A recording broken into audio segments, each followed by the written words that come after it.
the handle with the left hand. That way you can have full control of it. This here is a guard. You notice how it's retractable?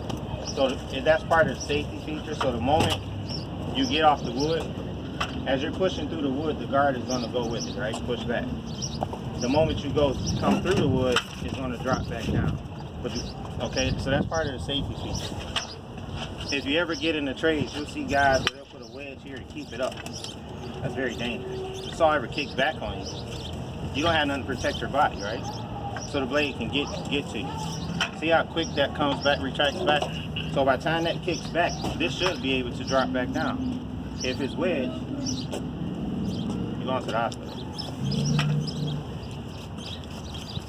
This is adjustable as far as depth. You see the blade here?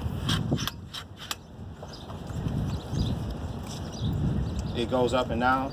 You always want to keep the blade about an 1/8 inch to a 1/4 inch past your wood.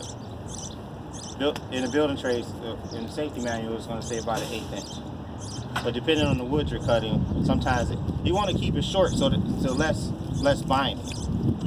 Right now we're dealing with a wood that it's chemically treated, so it's wet.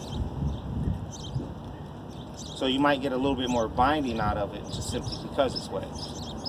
Okay, so just be mindful of that. Some of this treated material has more wetness, is more wet than others. If you look at this one here, see how dark this piece is?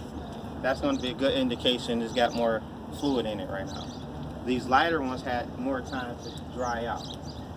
Just on the shelf, it'll dry out. In the sun, it'll dry out even quicker.